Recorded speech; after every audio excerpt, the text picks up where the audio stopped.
Hey everyone, and welcome back to The Screening. The Dr. Phil Show delves deeply into mind-blowing stories you'd never think were possible. With this comes a whole lot of awful guests who are the main cause of these situations, whether it be for attention or because they're actually awful people. Here are the 8 worst guests to ever step foot on Dr. Phil's stage. Before we begin, make sure to like the video and subscribe to our channel for more amazing videos about your favorite movies and TV shows. Number 8. Lars. As of 2019, the Dr. Phil Show has been exploring more contemporary problems, specifically the effects of social media on the younger generation. However, in this case, Dr. Phil brings on a 20-year-old social media star to the stage to discuss how his social media fame has affected his lifestyle. Dr. Phil's first question to Lars was what his family thinks of his social media presence. For those who haven't seen this episode, buckle up, because what he says next might send you out of your seat. I mean, I don't talk to my family. Why not? They're irrelevant. None of them have followers. If they got followers or got rich, I'd probably talk to them again. Yep, you heard that right. He doesn't talk to his family because they don't have enough followers. Dr. Phil then followed up this question asking why he wouldn't talk to his mom. And Lars was shocked Dr. Phil would ever ask such a thing. Can anyone tell me what I would talk to my mom about if she's not going to be making me relevant? Yeah, this guy sounds pretty awful from start to end, but do you want to know the worst part? He's barely famous at all. Despite this episode going viral on both YouTube and Facebook, Lars only has 20,000 followers on Instagram. The best part of this interview was when Dr. Phil started to give his take on the situation. I'm out of sync, I guess, because I didn't know you till today, and if you got to wear Thank God for Dr. Phil for putting him back in his place. I mean, come on, look at his reaction to that. Dr. Phil got him pretty good on that one. Number 7. Patricia. Here's a guest who is going to make you question humanity. This is an extreme case of how far a pathological liar can take their fantasies and delusions. This all started when a woman named Jessica called into the Dr. Phil Show to share her story. She says her mother Patricia lives a life full of lies to receive the attention she wants. And I'll have you know, these aren't just some common fibs to please those around her. Instead, these are extreme lies that could place her behind bars. Patricia has made it second nature for her to tell those around her that she has stage 3 cancer. She's even went as far to say that her face was removed and then put back on.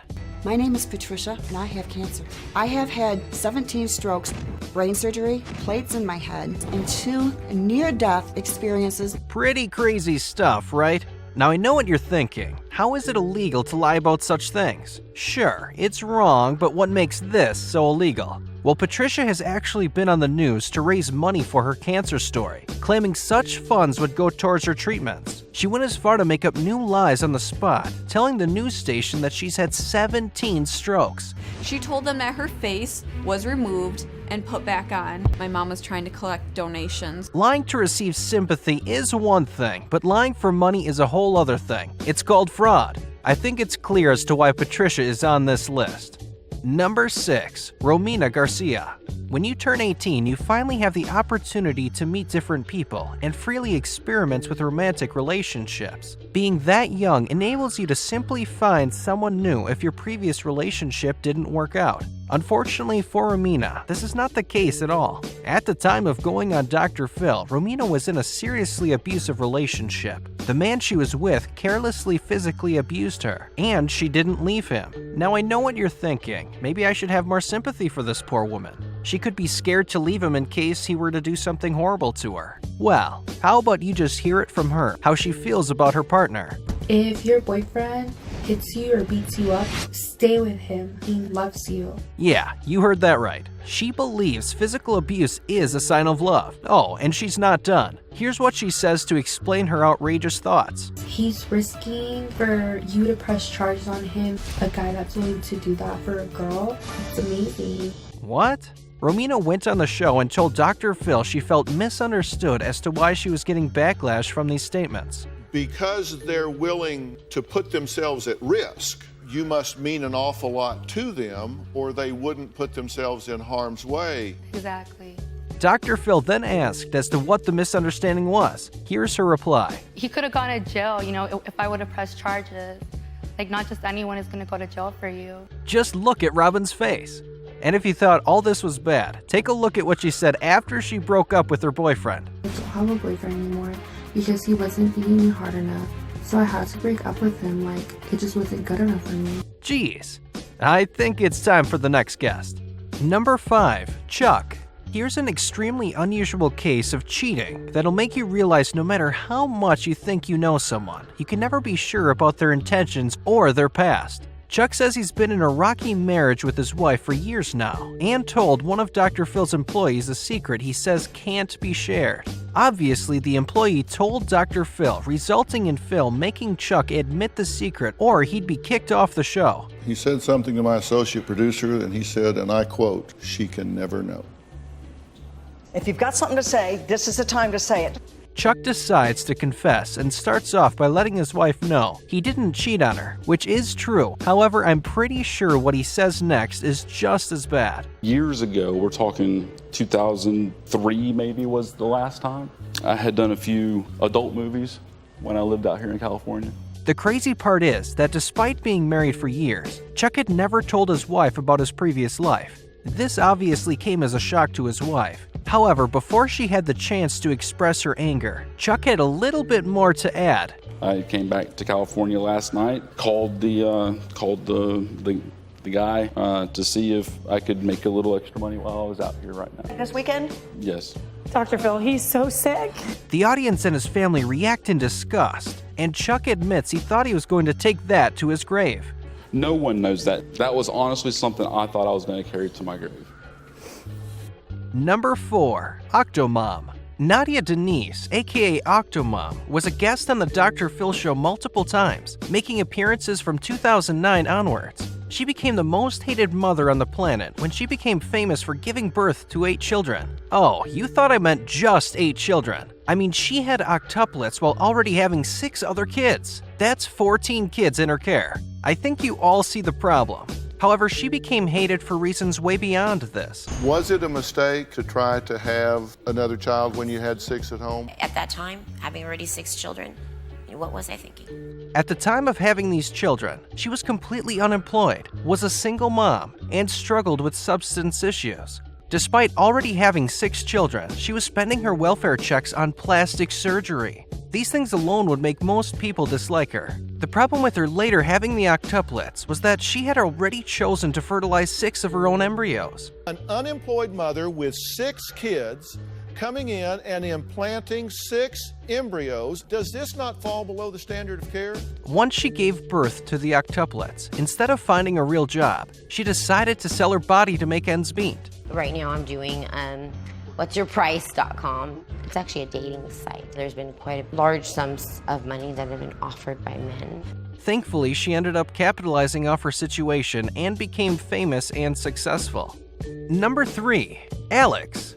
In late November 2019, Alex was featured on an episode of Dr. Phil where he explains his quote-unquote bad and bougie lifestyle. From tanning, designer clothes, buying followers, and even facial tattoos, Alex is living his dream lifestyle. There's only one problem. He hasn't worked for any of it. How's he do it, you may ask? Let him tell you. I will steal from my family and friends. My mom, she's clothed me since I was a baby, so I kind of still expect that at 26. In the past 3 years, I've probably stolen about $20,000 to $25,000 from my mom. He admits to stealing thousands of dollars from his family and friends. He even admits to being addicted to stealing and that it gives him a rush. I'm addicted to stealing to live the bad and bougie lifestyle. When I steal, I get a rush. At the start of the episode, Dr. Phil asked Alex why he wanted to come on the show, and Alex revealed that he actually thought Dr. Phil would help him convince his family to give him more money. What's your goal here? Make amends, but I mean get my family off my back. Have them continue to give me money, continue to live that bad and bougie lifestyle. Worst part about Alex's stealing is that he has robbed his mother of so much money that she has had to move out of her home. Here's what he had to say about it. That's her problem, not my problem. She decided to have a kid, she should continue to take care of me whenever I ask or whenever I need it. You're a grown man. Oh, and have I mentioned, this man is 26 years old. Like seriously, where's his integrity? If I'm good, then everything else. Number 2, Ava Louise.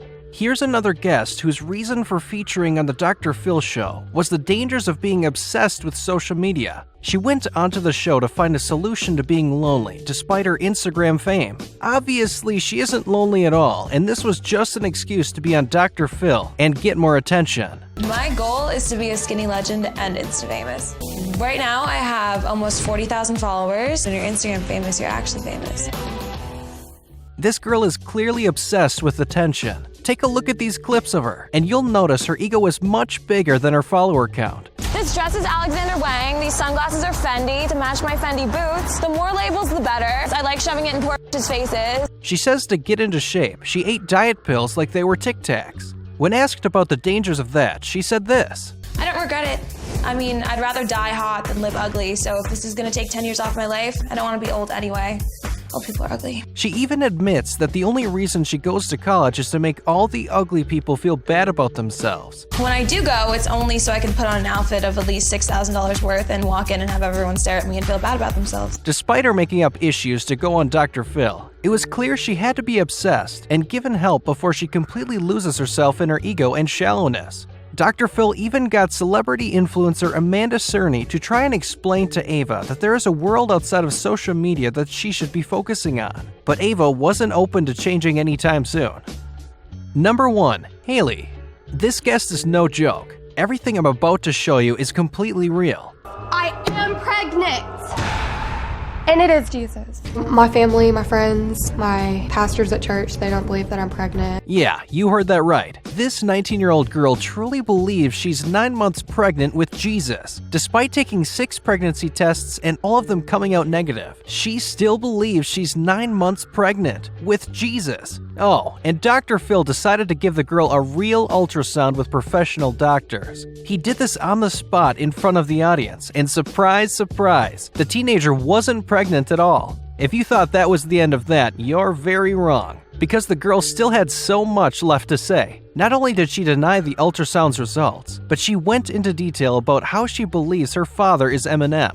My mom has pictures of a guy that looks just like Eminem, like I'm not even kidding. Just like that, except without the hat, and he always wears a white t-shirt. No. Her mother and family don't even entertain this idea. It's literally all in the girl's head. Her family says she's a compulsive liar, but it's clear to the viewers and Dr. Phil that this teen is extremely delusional and mentally ill. Thank you for watching today's video. Make sure to subscribe to our channel for more videos on your favorite TV shows, and tap one of the 2 videos on screen for another amazing video.